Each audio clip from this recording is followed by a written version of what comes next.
Okay, so I'm just going to welcome Eleanor here to discuss what they're doing around ICON and working with men in her area. Eleanor will do a full introduction of herself in the moment. If everyone can make sure they've got the microphones off, then we don't have any back noise. And as always, there'll be the evaluation at the end. But I'm going to hand over to Eleanor now. Thanks, Eleanor. Thanks very much.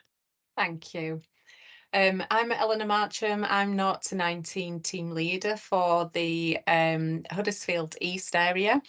And I've been leading on a project, Male Inclusivity, for the service with a colleague, and that's around the myth of the missing male and links in with the ICON work. So I'm just going to go through, we did some training across our service, and that just sort of gives an overview of the background of where this came from. I don't go into that in depth, but it just to give you an idea of the background of this work and then what we've been doing as a service. So this comes from it's called the Invisible Men Report, and this showed that safeguarding children, so under 1 year from non-accidental injury, were caused by male carers, and this was in September 21. And they carried out a review on these male carers who had done the non-accidental injury against children. And the review looked at 92 cases. 23 were identified for more in-depth interviews, and of those, 81 lived with their birth father at the point of abuse, and in 11 cases, the perpetrator was an unrelated man. 45 were known only to universal services at the time of the abuse, 24 were known to the early help team, 12 were open to social care as children in need, and 11 were subject to child protection plans at the time. So more findings from the research showed that in terms of ethnic background, there were 66 identified as white British, 6 were identified as Asian, 3 were identified as Black and minority ethnic groups, and 3 were identified as a mixed ethnic background. And in 14 cases, this information was missing. And in terms of risk factors, they were identified. There were 59 featured domestic abuse, either current or historical. 32 featured mental health problems for the fathers. 30 featured young parents, and 5 parents were care leavers. And that sort of information wasn't surprising to us. That's kind of what we obviously see in our service, that those kind of risk factors obviously have a great impact on these families. So from it, there were 2 important questions. And we wanted to know the answers to. The first one was looking at cases of non-accidental injury in infants under the age of 1. How well does the safeguarding system understand the role of the father or the male carer? And how can the safeguarding system be more effective at engaging, assessing and planning with male caregivers in the protection of children or those for whom they have a parenting responsibility? And that's what we wanted to look at as to what we were doing and what we could do better. So when they did the study, they obviously did the interviews with these males, and the male voice that came out was that they felt that no one had ever asked them their views about what had happened, and that their experiences had never been heard. One of the fathers said, "You are the first person who has ever wanted to know what actually happened, what I went through. No one has ever asked me before. No one has ever bothered with me. You are the first person that has ever sat down and asked me my story." And we found that quite powerful, that, you know, this father who is obviously heavily involved in a family with children, and nobody had ever actually sort of spoken to him about what his experiences had been. Some of the issues that the men disclosed were adverse childhood experiences, and they had a high adversity in their childhood and poor attachment with their own family. Limited coping skills, so high levels of anger and low tolerance levels, and poor attachment.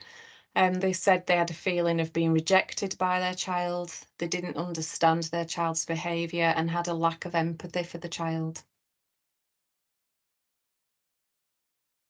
Some other contributing factors identified were conflict in relationships, mounting debt, feeling ashamed and guilty, not able to ask for help, not able to cope with everyday baby behaviours. And some warning signs were attending A&E due to punching walls, increasing anger and frustration, and extreme behaviours.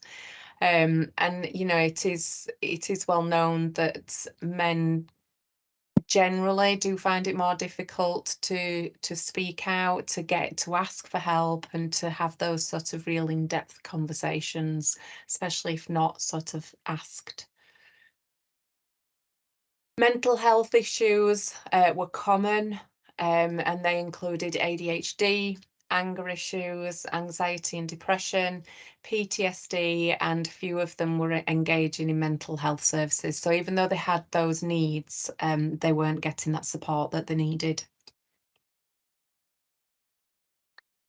So when we did this training, we looked at what are barriers to engagement from our service, you know, how, considering what we could do as a service, what might be the barriers that we might come across.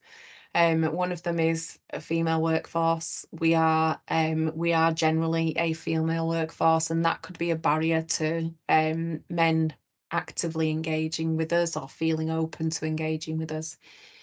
It's not custom and practice to proactively seek information from fathers, partners, or about fathers and partners. As a service, traditionally, it has been very much a mother and baby service. Language and use of interpreters can make it difficult to have those real meaningful conversations. Family records not joined up and missing information. GDPR, and services are not flexible and not offered in a way that facilitates inclusion. Sometimes, you know, partners, males are working and may not be able to access our service during those hours. What else we could do? So be aware of life circumstances and the impact of this on parenting. Explore fears and anxieties about fatherhood and preparation for becoming a father. Explore the roles of both parents in the home and relationship changes. Be alert to vulnerabilities and risks and share what services are out there to support. And support for practitioners to confidently and safely engage fathers with the acceptance that men responsible for this abuse can be scary, intimidating, sometimes verbally aggressive. And it's understandable that practitioners may want to avoid these situations, but it's about giving them those skills to make sure that we can engage with these families. So we're looking at increased provision of training, support and supervision and reflection around this area. And it's really about looking at making our service for both the mum and male or significant other or carer, giving that same service across the board and giving them that information that can help them support themselves. So small changes in how we act can make a difference, make a big difference. So this was just an example of when we'd started to kind of explore partners and their well-being of an outcome of that. So I went to a birth visit today and asked both parents about mental health, whereas traditionally it would have been just around mum's mental health. And Dad disclosed that he'd suffered abuse as a child and had recently sought support from IAPT. So it was a really good thing that he'd actually taken that himself and already accessed services, but it's often that they haven't. And just exploring that and giving him the opportunity to disclose that made a big difference. So I had a long discussion with him and advised that if the referral was taking time and he felt he needed support in the meantime, that we could offer that support. And his response was, "Oh, I thought you were just for mums. That's really good. Thank you." And the 0 to 19 practitioner then supported that family with parenting, relationships, and physical and mental well-being. So making sure they had all the services involved that they needed to be able to parent effectively and safely. And it was a really good outcome for them. So it's not just men we need to consider, it's about anybody that is directly involved with the child. There was the case of Star Hobson and Keithley with mum and her partner. And so it's not always about the birth father, it's anybody that's significantly involved with that child. So exploring those relationships and the health and well-being of those. So it might be that somebody actually lives with their parents, so it might be grandparents. It's anybody that is directly involved with that child to be looking at their well-being and relationships and exploring that they've got the support needed. So what we've done so far to kind of make our service more effective in engaging. So we formed a working group to look at the male significant others inclusivity.